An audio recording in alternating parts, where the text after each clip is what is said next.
Today in New York, a storm of controversy surrounds ticket refunds after an event cancellation, plus urgent updates on a disease outbreak, a tragic clinic case, an attack outside immigration court, and citywide building safety checks.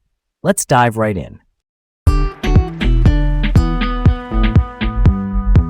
Hey, I'm Leah, keeping it real and keeping you informed. And I'm Garrett, staying curious and keeping it chill. Welcome to Laid Back Local, the news of the day with Leah and Garrett, coming to you from New York City. First up, Sailforth ticket holders denied refunds after weather cancels event viewing. Here's what happened. Sailforth, which is a small nonprofit that organized a July 4th celebration with a tall ship parade and a Royal Air Force flyover, sold Premier Access tickets starting around $200, with some people paying more for extra perks. Then a storm on July 3rd caused substantial structural damage to the Premier Access viewing area. The next day, July 4th, attendees got an email saying that area was canceled and there would be no cash refunds for weather-related cancellations. To be clear on the tiers, Premier Access was the pricier general viewing zone, while VIP was the top tier. The surprising twist is that VIP events still went on, while Premier Access folks like Sarah Louise Petty, a ticket buyer who spoke out, were told no refunds.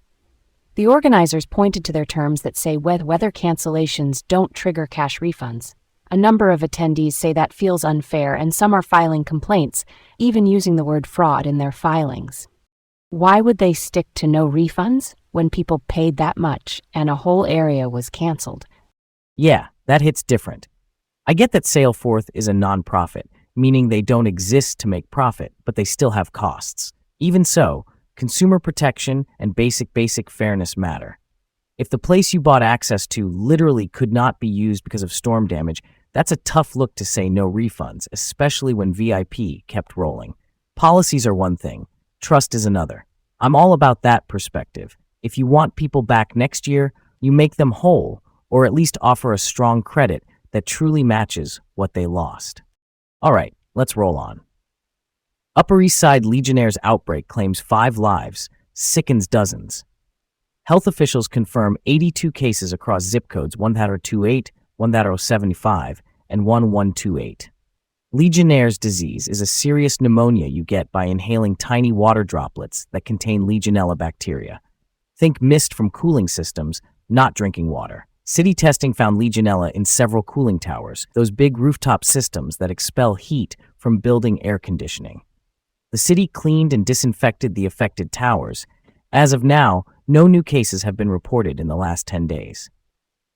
Officials say the quick response likely saved lives. The investigation continues to pinpoint exact sources of exposure. The key prevention step here is regular maintenance and testing of water cooling systems. Maintenance sounds boring, but it's the difference between safe air and a dangerous aerosol. Aerosol meaning tiny droplets floating in air. That's close to the heart of it. Public safety first. It's awful that 5 neighbors died, truly.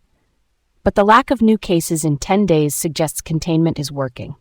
If you live or work in those zip codes and feel feverish, coughing, or short of breath, that's a reason to see a doctor quickly. Better safe than sorry.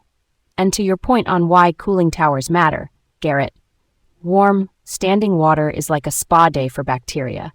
If testing lapses, you can get a spike fast. Next up, unlicensed Bronx doctor faces charges after an anti-aging treatment leads to a woman's death. Police say 27-year-old Elizabeth Barron went unconscious immediately after an intravenous infusion of NAD, plus at the Bereshit Lifestyle Center in the Bronx on July 19th, and she was pronounced dead at New York Presbyterian Allen Hospital. NAD+ is a compound used in some anti-aging or wellness treatments. The science on safety and effectiveness is limited, and it generally requires medical oversight. Luis Rojas Cabrera, who founded the clinic, is licensed in New York only as an esthetician, meaning skin and beauty services, not medicine. He told police he made a very big mistake. He allegedly administered the infusion without a required prescription and was charged with reckless endangerment and unauthorized practice of a profession. He was released pending an autopsy, a medical examination to determine cause of death. Cabrera's clinic is now closed.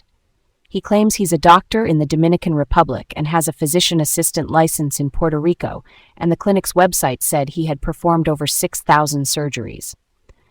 But in New York, you need the proper local license to practice. That's the legal bottom line. That's one for the memory bank, and not in a good way. The wellness space can blur lines, but medicine is medicine. If you're putting something into someone's bloodstream, you need a prescription when required, and you need a license here. Full stop. I'm down for innovation, but not at the expense of safety. This is exactly why regulation exists, to prevent the worst day of someone's life. Let's keep it moving. Army veteran charged with arson for an attack outside the city's largest immigration court. Federal prosecutors say 43-year-old Andrew Arabaka set off fireworks and started a fire outside 26 Federal Plaza, which houses major immigration offices and the city's biggest immigration court. Arson means intentionally setting a fire. Witnesses and officials say he shouted anti-ICE slogans. ICE is Immigration and Customs Enforcement. Court filings say he planned the attack for months and confessed to law enforcement. If convicted, he faces a mandatory minimum of 7 years in prison. His defense attorney asked for a psychiatric evaluation, citing a mental health history, but the judge ordered him detained for now because of the seriousness of the crime. It's a stark reminder that violence aimed at civic institutions puts everyone at risk, from staff to families waiting on life-changing cases. We've got layers here.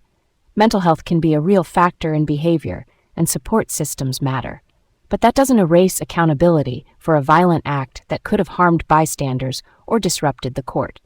Real talk, the system has to weigh care with safety. Both can be true at the same time.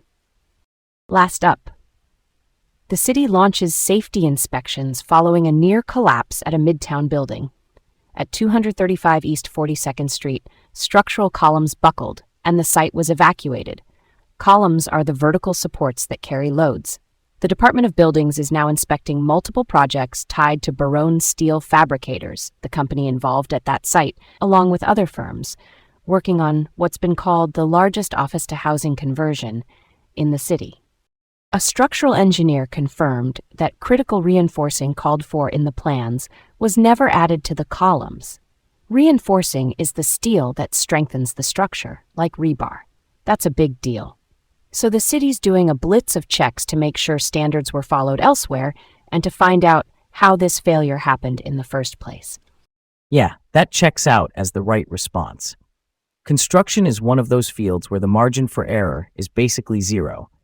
If the plan said add reinforcing and it didn't show up in the build, accountability has to be crystal clear. I could get behind that idea of tighter oversight on conversion projects, especially. Changing an office to homes means new loads, new patterns, new risks. Nail the safety or don't swing the hammer. All right, here's where we leave it for today. This was Laid Back Local, the news of the day with Leah and Garrett right here in New York City. Have a great day and tune in tomorrow. Stay curious, stay safe, and we'll catch you tomorrow.